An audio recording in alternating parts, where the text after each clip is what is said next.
Another edition of Beat the Closing Number presented by TheLines.com. You can follow my co-host, the esteemed MLB savant, something like that, at Nuwwarah on Twitter, 2 W's. And you could also check out his free MLB bets in our free Discord channel. Like I said, it's free. We're not touts. Head over to TheLines.com and click on the free Discord link in the top right-hand corner. You can follow me on Twitter at Eli Herskovich, first and last name just like Mo.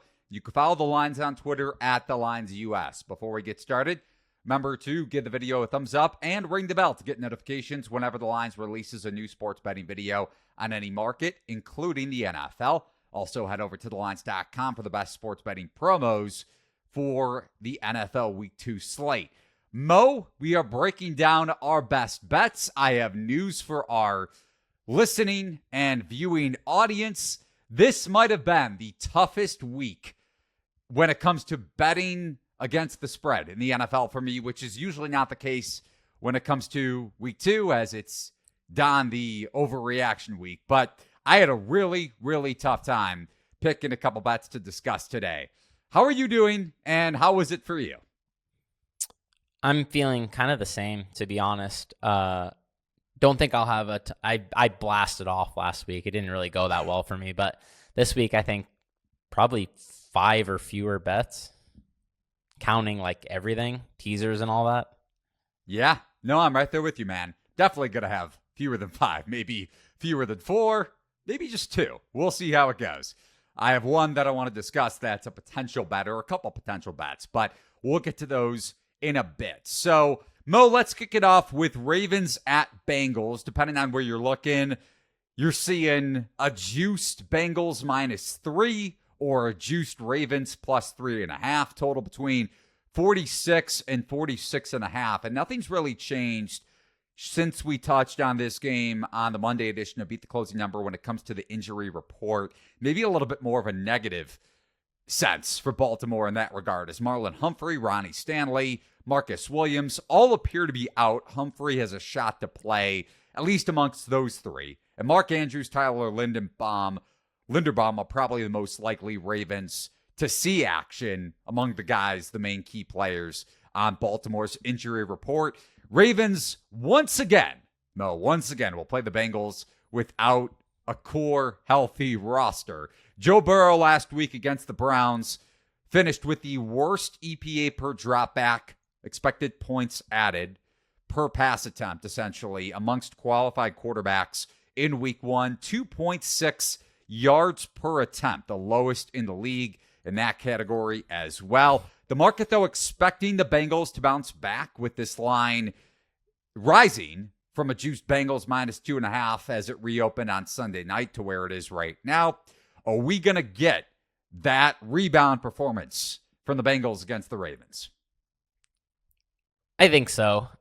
I said when we first talked about this game that I thought Bengals -3.5 was probably the right line. So I do like them at -3, even with a little bit of extra juice.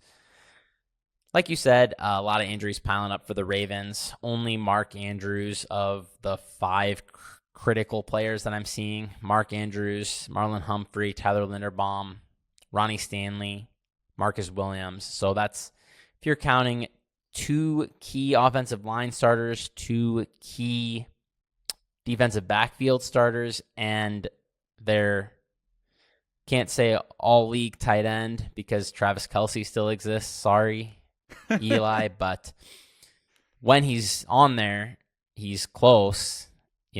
Only Mark Andrews of those players practiced, so not looking great for this team to have a lot of their guys out there. And frankly, I didn't like how this Ravens passing offense looked against the Texans in week 1.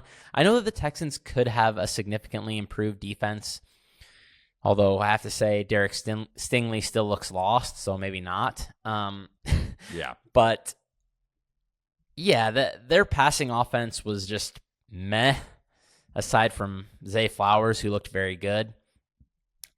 I said from the start of the season, I thought this would take some time. I thought it was a weird marriage, to be frank, between the scheme I'm hearing Todd Monken wants to run and the skill set of Lamar Jackson. So I'm not particularly bullish on this offense in general. And with all these injuries, doubly so, and early in the season, triply so. So I'm a little skeptical of what the Ravens are going to do. And yes, I know that the Bengals royally sucked in week 1, but we have a multiple year track record of them being great. I do worry a little bit about Joe Burrow's injury, but if he's healthy or close and ready to go, I do like them to bounce back. He's still throwing to the right guys. T. Higgins, Jamar Chase still getting a ton of targets. So hopefully for my fantasy teams, which include a lot of T. Higgins, the Bengals and this bet, the Bengals are able to bounce back and get the ball to these guys. But yeah, I do like them to bounce back here at home. Okay. So Mo, I'm going to have a couple counters, but just to give you a little bit credit with how you're approaching this game, because with the way the market is moving, it seems like you're going to get closing line value, especially if the Ravens injury front comes to fruition, like at least when it comes to their guys active on Sunday, as it appears to, as we're recording this on Thursday afternoon. And you would think Burrow bounces back, but a couple qualifiers for me, even with Marcus Williams and Humphrey likely out. And things do change, I think, if Humphrey does play. But going back to that playoff game, and I get it comes with the caveat that Marcus Williams and Marlon Humphrey were both on the field for that game, even though Baltimore was still a little bit banged up on that side of the ball. Mike McDonald played zone coverage or utilized zone coverage on just under 77% of Burrow's dropbacks in that wild card game, which, mind you, Cincinnati, we both agree with this notion, probably would have lost if it wasn't for some fumble luck in the fourth quarter. Over 40% of those dropbacks were with split safety coverage. Joe Burrow, 6.53 yards per attempt. And when you think about the Bengals passing offense, when they are at their best, it's against man-to-man coverage. When Burrow, to your point that you made last week, and I'm not saying that the Ravens pass rush, even though away did look a lot better and a lot more productive, even though I don't think he had much numbers or many numbers to show for it on the stat sheet, he was able to get pressure. But Burrow and Cincinnati's passing attack, Chase, Higgins, whomever it may be, are much more effective when Burrow is going up against man-to-man coverage because he doesn't have to think. So you couple that with the calf injury maybe still lingering a bit and the way McDonald and Harbaugh scheme against the Bengals, I don't know if a bounce back is necessarily in the cards. But on the flip side of that, do you trust Brandon Stevens in zone coverage? You can make the case that that's a huge question mark and a huge liability. You also brought up Lamar Jackson in this Todd Monken scheme, and Jackson finished with a league average dropback EPA against the Texans. When Lamar did have a clean pocket, though, against Houston, and at the same time, if you want to play devil's advocate, the Bengals pass rush is arguably more bolstered than Houston's was last week. Lamar was 15 for 15 with a clean pocket. So I do think he's a better fit than what you're giving him credit for in this Monken scheme. And also you combine that with the way Deshaun Watson completely underperformed, especially in the first half. And with the Bengals safety, two safety look with Jesse Bates. And by the way, he was super effective with Atlanta in his debut last week. Granted, Don't against remind Bryce me. Young. I know. You bet the Panthers. And Von Bell, no Bell or Bates this season for the Bengals at the safety spot. So I go back and forth. I'm not saying I'm going to bet Baltimore here, but also if Andrews plays, that upgrades the Ravens' run game, considering he is one of the best run blocking tight ends in football, assuming he is close to 100%. So the scheme for Baltimore maybe negates a little bit of Burrow and the Bengals passing offense bouncing back. But also with the injury front, it's really hard for me to get over the top and say I'm going to bet Ravens juiced plus 3.5 here. Yeah, I mean, I could see why someone would want to bet the Ravens, but I just personally, with these injuries, and I was already leaning Bengals bounce back in this spot. I mean, yeah, rule of NFL, I always say, bet the team that looked the worst last week. maybe the Bengals weren't the worst. Maybe it's the Giants, but it's pretty close. It's pretty close. 3 points and 82 passing yards is a candidate for sure. I think you could say they were the worst, considering the expectation, especially in regards to the betting market. Win total was tied for the highest on the board at 11.5, especially when Burrow came back to practice and the NFL futures market, especially win total wise, readjusted. But Mo actually has a couple bets, by the way. If you're listening to this podcast before Thursday Night Football starts, couple bets in the Discord channel if you want to check those out. Again, we're not touts. It's free over at thelines.com. Mo, the second of your 2 NFL bets, Chargers at Titans. Currently, the market sits at LA -3, -105, even money. Tennessee, a juiced +3, -115, even some -120s out there, like I mentioned on the reverse side of even money for LA at -3. But there is a -110 both ways, I believe, as of this recording at BetMGM when it comes to a field goal point spread. Total anywhere between 45, 45.5. Where are you going for this game? Going with the team that I liked in the preseason. It's a stinky one, but I'm going with the Titans +3 here. I think the Chargers are a little bit overvalued in this spot. I feel like they should probably be -2.5, but maybe I'm wrong because it is the Titans, and they looked horrible in week 1. So we'll see what happens. But this one, another couple injuries that could move the needle.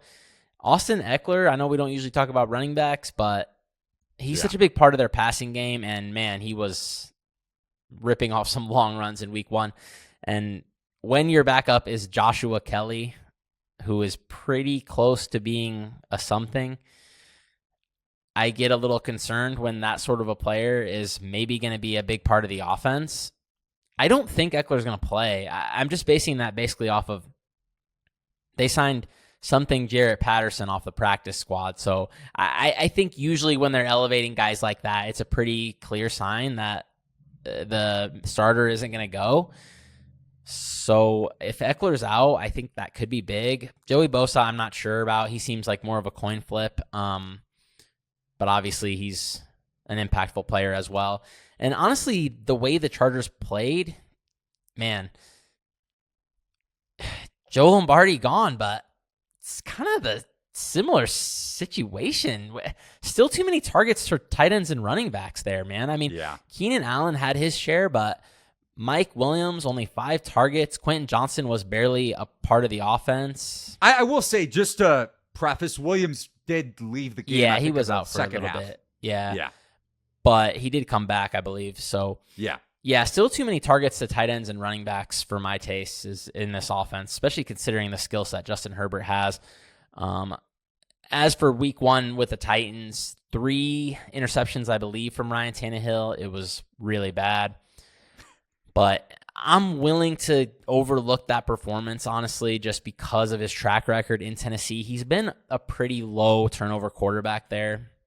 I think usually around about a 2% interception rate for his career in Tennessee, which he was a lot higher in Miami. But ever since he went to Tennessee, 2% is pretty good. So that gives me some hope that hopefully week 1 was a fluke. I thought he was targeting the right players. Like, he threw at DeAndre Hopkins a ton. Basically, it seemed like half the dropbacks were targeted DeAndre Hopkins, but he had Marshawn Lattimore in his back pocket a bunch, so that slowed him down a lot. On the other hand, maybe he gets some J.C. Jackson in this game, who still looks like he stinks and is completely lost outside of the Patriots scheme. I don't know what he seems like. J.C. Jackson might be like the Trey Flowers type of guy who just like he goes somewhere else, completely flops, goes back to New England, and is like decent again with the Patriots.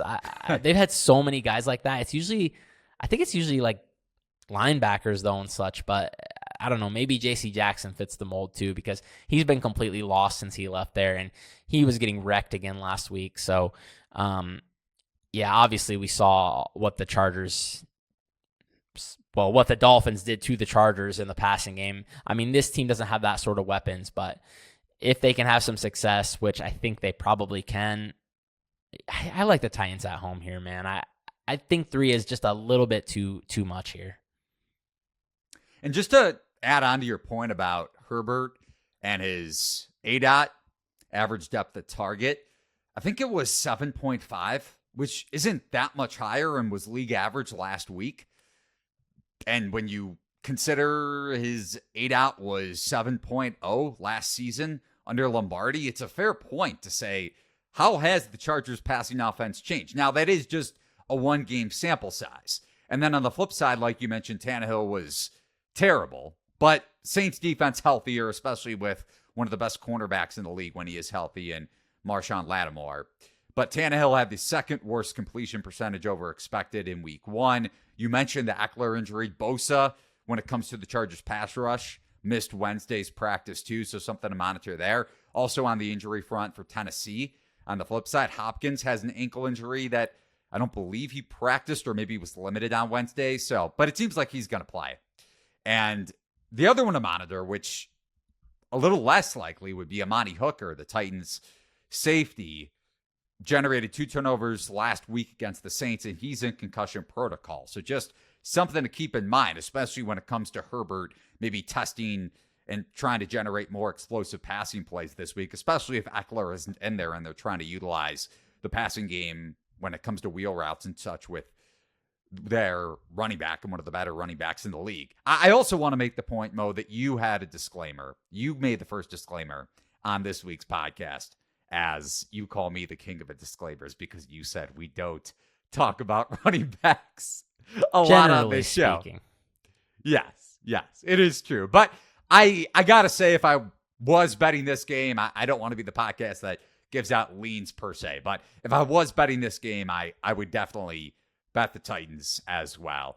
Would you still make the case to bet Tennessee? I'm assuming you got minus 110 on Tennessee. And again, that number is available at BetMGM. Would you still make the case to take Tennessee +3 minus 120 just for anybody that's listening or watching that can only get that number? Yeah, I think that's okay. Maybe just go a little smaller. Minus 115 seems all right, obviously. So I think I paid the 115. I'm not sure if I found the 110. I'd have to go back and double check. But yeah, I just feel like Tennessee probably shouldn't be getting 3 here at home. On to the third game on the card here. This is stinky. So we have 2 pretty good AFC matchups to kick off the podcast. Maybe you can make the case that Chargers and Titans isn't so fun if Ryan Tannehill is a below average quarterback and then some overall this season. But again, not disagreeing with Mo's take on the game at all. This is bad. So like I prefaced, maybe the first disclaimer, kind of looking back at things to start the podcast, because I mentioned that this is one of the harder weeks, especially when you think about week 2, generally speaking, being the overreaction week. And maybe you're getting a better number on some spreads just because of the market in general. But once again, another disclaimer, my second on the podcast. I think I've hit the over so far over the first couple weeks. The market, especially when it comes to the NFL, is the sharpest market and the toughest and most difficult market to beat when it comes to any sport and any betting market in general. So just keep that in mind when you're thinking about some of the numbers that Mo and I are betting this week, when it is a tough ask to pick games. And it's not like we're just picking for the hell of it. These are our bets. We're putting our money where our mouth is. But Washington at Denver, Mo. And I am wearing a Chicago White Sox shirt for anybody that is just listening or can't see it on the video version of the podcast. Chicago White Sox are a dumpster fire. And this pick is coming straight from the dumpster. Mo, I bet Denver -3. I laid, can you believe it? I laid over a field goal with the Denver Broncos this week. By the way, there is a Broncos -4 at Circa, but -3, and you could even find a -105 in terms of Denver laying over a field goal over at DraftKings Sportsbook. Remember to head over to thelines.com for the best available number and price shop over at thelines.com. Total is down to 38.5 at some books. I have a full write-up on this game over at thelines.com. So here's my thought process, taking you through it here, Mo. By the way, we have a great guest coming up in the latter portion of the podcast. Jeffery Benson over from Circa Sports joining us to discuss a bunch of topics, including the Aaron Rodgers refund gate that happened on Monday night. But more to come on that later on. So Denver closed -3, -115 against the Raiders on Sunday afternoon. Russell Wilson put up the fourth highest dropback EPA in that game, but you had the missed extra point on Denver's first drive, which resulted in their only touchdown of the game. You also had a missed field goal to begin the third quarter. So, yes, Denver loses the game outright after closing as a field goal favorite, juiced and even some unjuiced 3.5s. But missed opportunities for sure in that game. And then you couple it with the fact that it was a divisional game. Outside of Jonathan Allen, just going back to the Commanders game and looking at the Washington defense and just the Commanders overall, they looked, and I know we touched on this game very briefly between the Commanders and the Cardinals, considering we both had Washington as our survivor pick in week 1. They looked horrific as a 7-point favorite. Sam Howell finished number 23 in EPA per dropback. Nothing really stood out to me besides Jonathan Allen and his performance, racking up one of the highest pressure rates from an individual defensive lineman standpoint against a terrible Cardinal offense and Arizona team overall, especially without Kyler Murray on the field. I think you get a bounce back game. Speaking of bounce backs from this Denver defensive front, I mean, after Zach Allen and Randy Gregory did essentially nothing against a borderline average Vegas Raiders offensive line, I think you see Allen and Gregory generate more pressure in this Denver D-line overall, considering Washington has a bottom 5 offensive line across the board. Denver's defense, when it comes to the back 7, is a little bit concerning, especially with Stearns being placed on injured reserve, their starting safety, but you do have a competent backup over the last, half a decade at least, if not full decade, in Malik Jackson. And then offensively for Denver, I don't want to say just because it was a 1-game sample size that Russell Wilson is fixed, but Sean Payton and Joe Lombardi, speaking of Joe Lombardi, the former Chargers offensive coordinator, they turned Russell Wilson and Shamaj Perine into a lower tier and then some, but still a hyper-efficient lower tier version of Drew Brees and Alvin Kamara. So, yes, Russell Wilson put up a 4.0 ADOT against a below average Raiders secondary, but fourth highest dropback EPA. So he was efficient within that extremely low ADOT and then some. I know you're laughing on the other side there, and we'll get your take in a second. If Jerry Jeudy comes back, you definitely have more opportunities for a couple explosive passing plays. If Jeudy is effective, that's keyword if, and again, if he plays. And then the coaching mismatch for me between Sean Payton and Ron Rivera is big time when it comes to the sidelines. Last point I want to make before you give your rebuttal, or at least just making the case not to bet the game, which is warranted. The spread, going back to where it was for the most part last week, Denver -3.5 against the Raiders, for it to be the same number against Washington, that's wrong to me. So I laid it with Denver -3.5. Mo, what's your take? Yeah, you hit on a lot of the key points, I think, for this one. I'm very concerned about Russell Wilson's 4.1 ADOT for sure. So I think Jerry Jeudy would be an absolutely massive player to have back in this spot. 32 targets and 13 of them only went to wide receivers. Not good when Samaje Perine and Adam Troutman are your leading receivers. This is a very bad situation. But at the same time, I feel like Washington might be the second worst team. I ranked them 31st in my power ranking this week. Denver feels like the right side. I like them in Survivor. I think they're more than a couple of points better than Washington because I unfortunately had to watch a lot of Washington. Speaking of Survivor, I was trying to sweat that home. Yeah. So I subjected my eyeballs to that, and let me tell you, they made something called Gardeck look like J.J. Watt. He was absolutely ravaging the Washington offensive line, okay?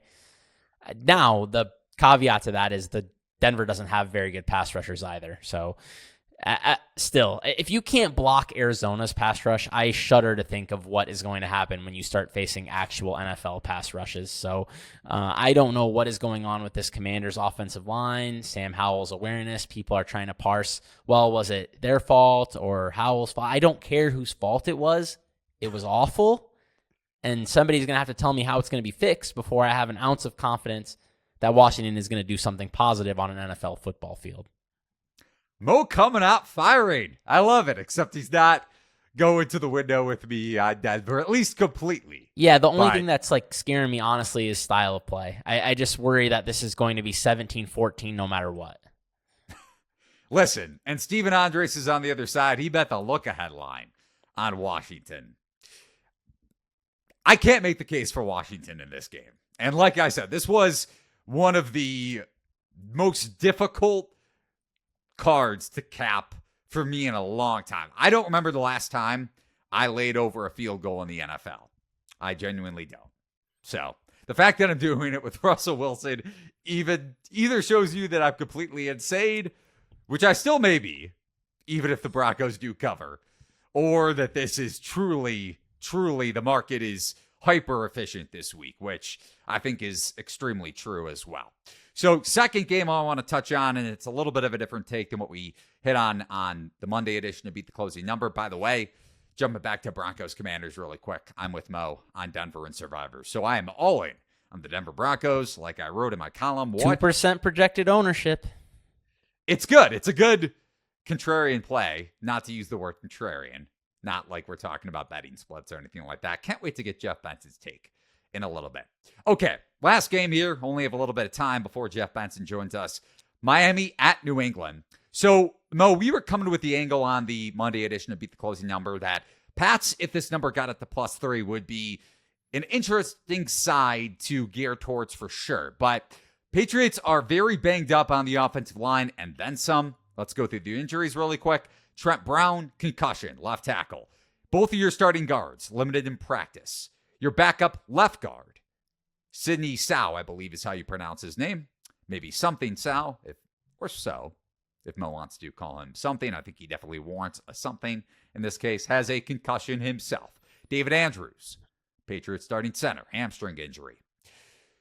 Vic Fangio, Dolphins defensive coordinator, not known for blitzing at a high rate at all, going back to any of his systems and any of his teams that he's coordinated for, including the Denver Broncos. Speaking of Denver, when you go back to last week and what he did to the Chargers, third highest blitz rate, and that mainly paid dividends in the second half, I want to say, considering Chargers offense was pretty efficient in the first half, but they're going to blitz Mac Jones with more than 5 guys and then some, I would expect, if this injury report stays eerily close to what we're seeing for New England on the offensive line, especially when you take into account what we discussed when it came to what the Eagles' defensive front and how they dominated down the stretch against New England in the second half. Tua, one of the highest, and depending on how you want to look at it, saw his MVP odds dip dramatically this week. Third highest drop back success rate among qualified quarterbacks in week 1 against a pretty susceptible Chargers secondary, as you touched on when you were handicapping Titans-Chargers. So you can make the case, especially considering Belichick has struggled against mobile quarterbacks, depending on how much we see Tua run with his concussion history. But the Patriots defense held up pretty well against Jalen Hurts. Eagles had a below-average offensive efficiency in week 1. Belichick switched up his defensive looks a ton in that game. You mentioned that with New England outplaying the Eagles when it came to yards per play. Christian Gonzalez was really good for a rookie quarterback. Had that huge pass breakup on 4th down to give New England a shot. And then Mac Jones and New England got inside the red zone but couldn't convert. And not only do I trust New England's secondary, but having an effective Gonzalez as a rookie gives New England more of an opportunity to play man-to-man coverage, which is not to his strength. I don't want to say it's a weakness, but he's much more effective historically against zone defenses. So I'm going to be waiting to see if this total gets to 47.5, gets back to 47.5. But Mo, I'm looking under. Any lean towards one side of the total here? I guess I would lean toward under. I like the Patriots a little bit, though. I'm definitely interested in the Patriots, thinking I'm probably going to end up on them. Steven was scaring me with those offensive line injuries, but then I see only Trent Brown looks like he's really at risk of missing the game, so we'll see what happens there. But yeah, I thought the Patriots outplayed the Eagles, and so I'm not sure how that warrants a move from -1 on the look ahead to -3 on the Dolphins here. I know they looked very good. At the same time, they got trucked on the ground by the Chargers and, a lot of big plays. But, dude, the Patriots did a very credible job on A.J. Brown and Devontae Smith. They held them to 126 yards on 20 targets. That's very, very reasonable. So they have a shot to, at least limit this Miami passing attack. And I also thought, that Miami got some mileage, it seemed like, from one of the podcasts and articles I was consuming this week. Some of the motion stuff they hit the Chargers with seemed like caught them off guard. I don't think that sort of thing is going to work against Belichick. He'll probably have a plan. And yeah, the Patriots have a stronger run blocking offensive line than the Chargers. At least they did. They definitely did last year. So if Miami's just getting knocked back up front, then yeah, that is a situation that would be very good for your under as well, because even though it could result in some Patriots points, I think they're going to be some longer drives, slower points, kind of like how I was talking about the Chiefs and Lions game last week, which ended up being slower, longer drives like I thought, not a lot of big plays. No, it's a good point. If New England doesn't fall behind 2 scores like they did last week, and also keep in mind that was a credit to a pick 6, so turnover luck. And like Mo and I talk about every podcast, turnovers, forced takeaways are not predictive into the following week. Even if you have a gripe with Mac Jones, it doesn't mean, especially considering the Dolphins secondary without Jalen Ramsey is a heck of a lot weaker than what the Eagles bring to the table. Okay, that's our betting breakdown for the Week 2 NFL card. 4 bets to run through and a survivor pick as well. Jeff Benson going to join us from Circa Sports, Director of Operations, on the other side here on Beat the Closing Number.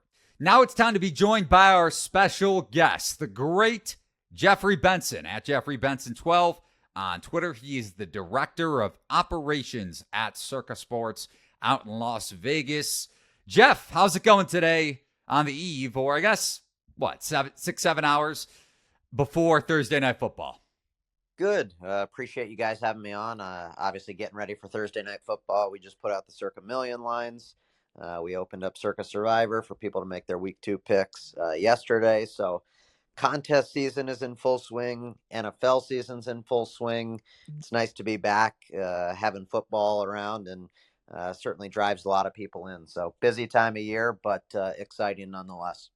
And Circa is definitely going to be expanding when it comes to a couple different states in the near future, and we'll touch on that later on with Jeff. But first up, for those listeners and viewers that aren't familiar with Circa Sports model juxtaposed to a lot of the nationwide operators, how do you guys differ from, again, more of the DraftKings, FanDuels, those sports books? Yeah, I mean, it's a great question. I think there's a lot of oversaturation when you look around the industry. There's a lot of DraftKings and FanDuels and PointsBets and Barstools, and really a lot of the same thing being done by a lot of the same type of operators. So we've tried to differentiate ourselves for a number of different reasons. I think when you look at, what the DKs and the FanDuels of the world do, they have a wide ranging menu, but they take low limits, and they boot a lot of players that are winning, and they don't necessarily have the best prices. And I think when you look across the board to what we're doing, obviously it's a much more meat and potatoes menu. We do have some props, but certainly not the litany that, a lot of these recreational books do. So for us, while we have a smaller menu, we take a fair bet to anything that we hang on our board. The prices that you're going to find, meaning the splits on certain games, whether you're looking at baseball money lines, future markets, things like that. Typically, you're going to find that with our low hold, high volume model, that we have much better prices. We take much bigger bets. And then ultimately, at the end of the day, everybody in this game is trying to win. And, quite frankly, the cold, harsh reality of it is, if you win at DraftKings and FanDuel, you get shown the door and you're not welcome back the next day. At Circa Sports, you win here. We're going to pay you with a handshake and a smile, and your limits are going to be the same as they were today, if not higher tomorrow. So I'd say those are kind of the core differences in terms of how our shop operates versus maybe some of the more recreational. Sorry, I think you cut off at the very last second there for me. Yeah, I wanted to expand on a couple things that you did touch on there. You mentioned taking a fair bet. You mentioned props. So that's kind of something I've always wondered about regarding Circa, because you guys had kind of a limited menu. Can you explain to the listeners kind of like how Circa's props offering has evolved over the last few years? My understanding is that you guys were kind of initially off that, and Eli's telling me you guys have actually some pretty robust limits on the props you do offer, up to 2K. Yeah, I mean, obviously for us, we continue to grow our menu. What we were offering day one versus today, continues to grow and expand every day. I think it's easy to forget that we've, only been in business, 5 years now, going on 5 years now, and we're only in 3 states, as Eli alluded to, hopefully soon to be 4 or 5 here in short order. But for us, we do a lot of things manually and by hand. And I think when you look at, what a lot of these other places do, it's just a plug and play feed, where they take, a Sport Radar, a Bet Genius, any kind of feed, and they just integrate it into their system. And that allows them to offer, 500,000, 2,000 props. But you have such a large surface area to defend that you have to ultimately offer such a low limit on those props. And then anyone that wins, you end up showing them the door. So obviously for us, we don't have the same glut of props, but the props that we do hang on the board, we take at least a dime or 2 dimes to come post. So I think for us, it's just a give and take. Would you rather have every prop on the board and be able to bet $25, or would you rather have, a handful of props and be able to bet 1,000 or 2,000? For us and for our customer, we think it's the latter. As we continue to grow our risk room and expand, our trading team and automate, some of our processes and things like that, we're able to add more props. And I think when you look at, what we've been doing from the NFL this season, we have props on every single game, whereas we just did the primetime games last year. We're doing first touchdown scorer on, 5, 6, 7 of the games, every week. And we continue to just add to that menu. So, are we ever going to be DraftKings or FanDuel from that perspective? No. But I think when you log into our app and you come to bet, the props we do hang, I think you're going to be excited to see, the prices that you get on those props, in addition to the limits that you just mentioned as well. You know what I like about the Circa Sports app? It doesn't crash like some books, but I digress. Okay, Jeff, back to looking back at week 1 and Monday Night Football. You were heavily involved in this conversation, like you are with many conversations on Twitter, rightfully so. Aaron Rodgers and the prop gate refund.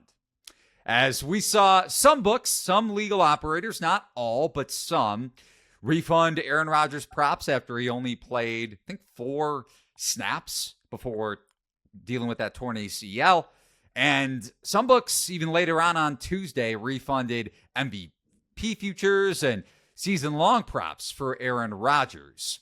Maybe even some Super Bowl bets on the Jets. I'm not 100% sure on that. But obviously this process, and this is within the column that I wrote about on thelines.com, to me it sets the standard that, especially for novice bettors, anytime you have an injury, not just a well-known and a big-time player like Aaron Rodgers at that, when you have an injury like this, well, here comes a bonus bet. Here comes a refund, which isn't necessarily an actual refund, considering the way bonus bets work. So from that argument, again, from how some sports books took to go about this situation, Jets bettors and total bettors, every single market then should have gotten a refund per se. I'm not saying that's how it should have gone, but that's the logic to me behind the refund in general in the first place. So again, there are so many different opinions about this, whether it's, well, why do you care so much if Sportsbook gives out refunds? And again, a variety of others, whether it's at me or at you or at anybody with the opinion of the counter argument towards the refund process. So what do you make of the whole Aaron Rodgers propgate on Monday night into Tuesday? It's, for one, it's exhausting. I was hoping to get to the office by 8 a.m. this morning. I'm still at home and it's 10:56. I've been arguing with people all morning about this. Like I said, it's just exhausting. I had a huge long tweet, when this happened with Devin Booker and yada. People are just so stupid. Should we refund J.K. Dobbins, who was the number one wide receiver, was the number one running back for the Baltimore Ravens, who tore his Achilles? I mean, people just don't understand what they're arguing. And people who love to bet props, the more people argue for refunds, the less likely these soft books are to continue to expand their prop menu. People are so short-sighted and have no clue what they're arguing. And I don't have a problem if books want to do it. I have a problem with the entitlement from bettors when books don't do it. That's really where my kind of consternation comes from. Every sports book has the ability to make their own decisions. Every sports book has the ability to run their business the way they see fit. So if books want a refund, good on them. If, you as a bettor, making sure that a book refunds you when a star player gets hurt early in a game is something that's important for you, then I would tell you politely that Circa Sports may not be the sports book for you today. But to that argument, people are short-sighted in the sense that, yes, do they get a refund or a bonus bet from these soft recreational books? Yes. What they don't realize is what that is costing them over the lifetime of the value that they play into that specific sports book. And what do I mean by that? Sure, you get a $50 bonus bet that you got to roll over 6 times before, the next Thursday night football game. That's all well and good. But also, you're betting into props that maybe have a 30-cent or a 40-cent split. Whereas if you were betting those at Circa, they'd have a 20-cent split. You're betting into a book that has, a future book hold on Super Bowl futures of 25%. Whereas if you were betting Super Bowl futures at Circa, they may be 15%. So I think people get excited about these, free bets, refunds, bonus bets, and they look at them as an enticement. But then they also don't realize that over the course of playing into that same book that has worse prices and worse splits, that they're just getting ripped off in a different way. So is it a great marketing ploy? Yes. Do I have a problem with books doing it? No. What I have a problem with is the entitlement and the whiny behavior from bettors when other books don't do that.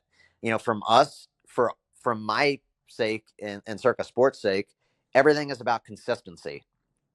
Well, you refunded Rodgers, but you didn't refund Dobbins. Well, we think Rodgers is more important. It's just, Right. You get into this whole argument of when to do it, when not to do it. You did it for this, you didn't do it for that. For us, we abide by our house rules. We're consistent in all of our decisions. And if people think that that's not player friendly or that we're not pro player, then they maybe need to do a little bit more research on how this industry works. Yeah, I'm with Eli in the sense of just why wouldn't the Jets get refunded? I'm completely that's my problem I've always had with it is where do you draw the line on what gets refunded? Anyways, speaking of the Jets and Aaron Rodgers, moving on to week 2 of the NFL season, one of the biggest market moves obviously came in Jets Cowboys.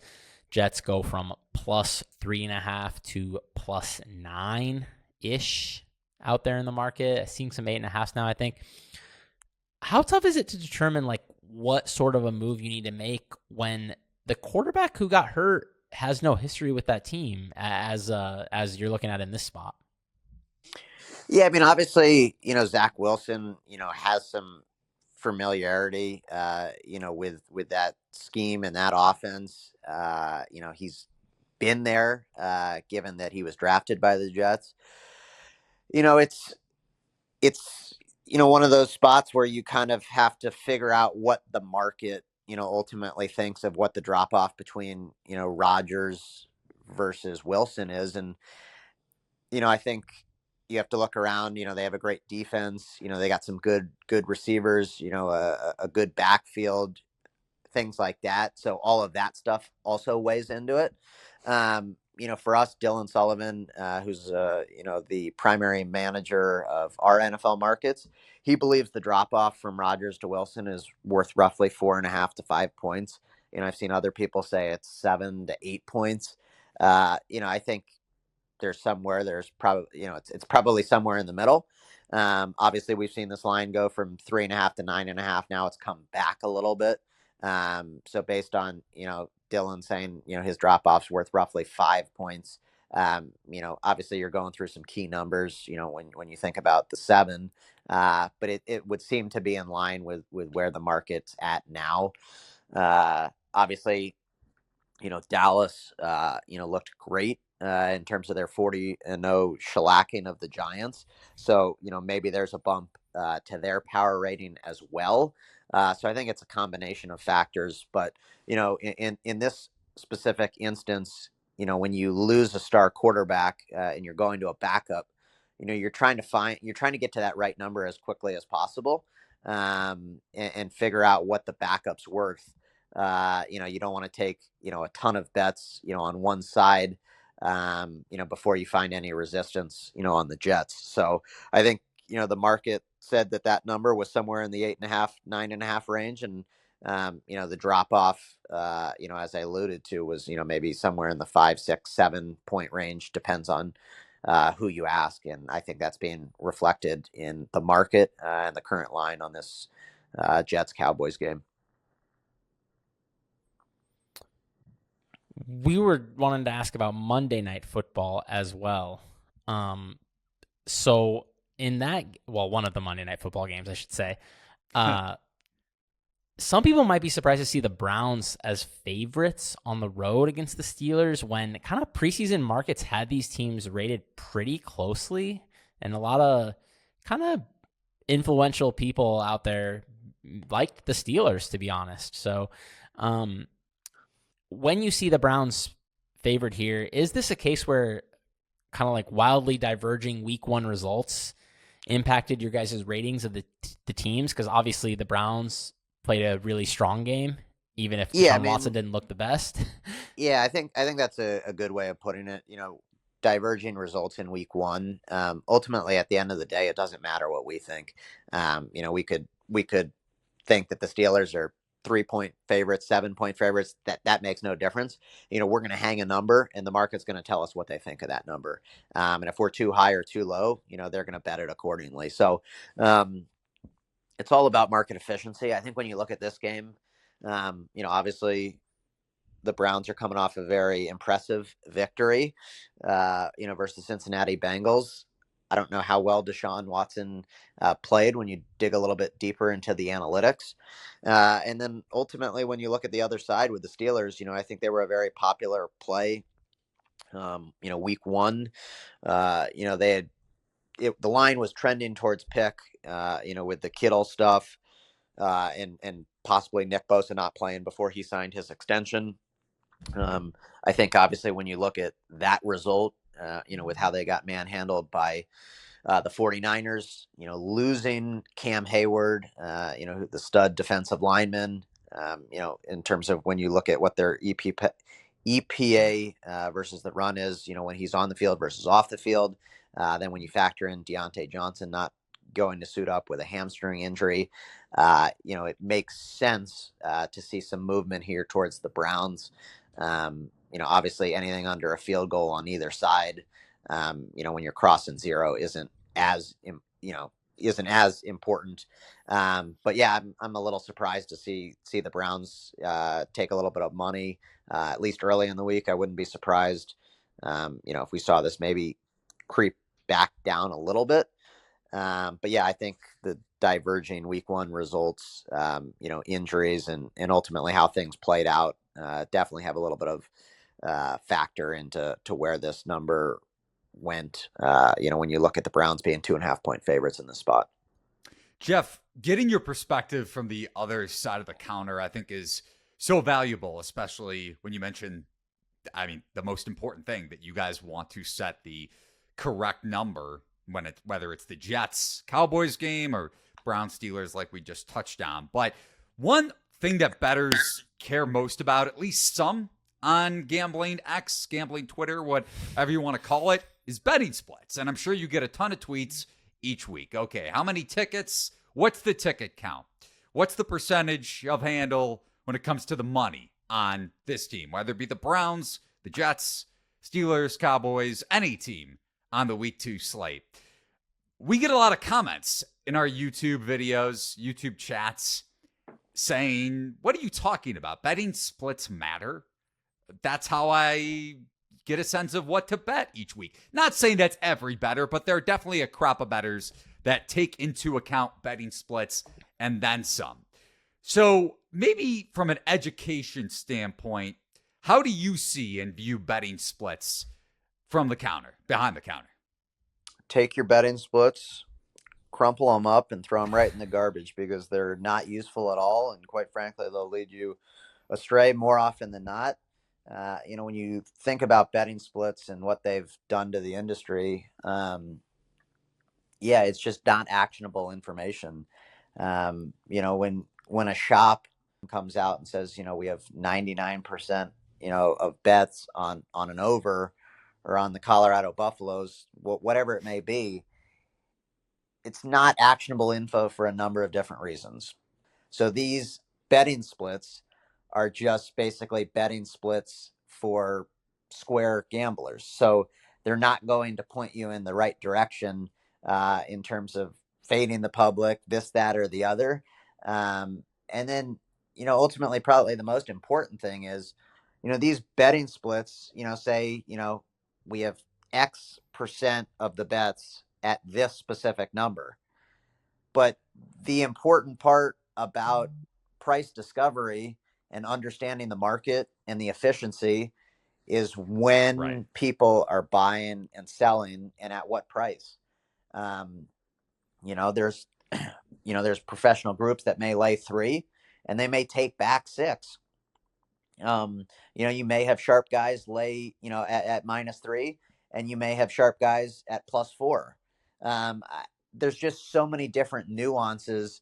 When you think about a line history, why a game moved, when it moved, who moved it, was there injury information, X, Y, and Z. And I think the betting splits, don't give you that full encapsulated picture that really tell you the whole story. And I think it allows bettors to sort of make an assumption about a certain game, why they're blind to a lot of the many important facts that really kind of go into what shapes that number. So for me, I don't think betting splits are important. If you guys have listeners, who do, I more power to them. But I think, watching an odds screen, understanding why and when a line moved, looking at a sharper book, to understand, this book's at 5 on the game, but this more recreational book's at 6. Doing some things like that is a much better barometer to read the market and get an understanding of a game than looking at bet splits for a soft recreational book that boots anybody who has a pulse.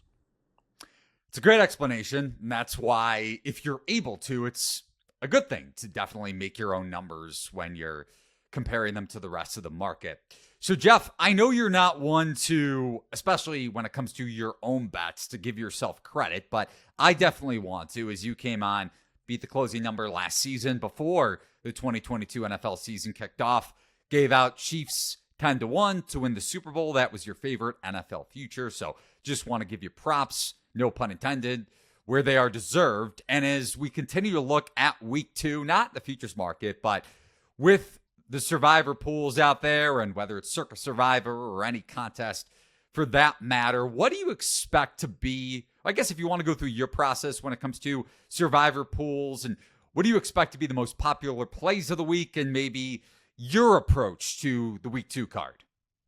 Yeah, I mean, obviously, when you think about the most popular plays, it's, typically going to be the biggest favorites on the card every week.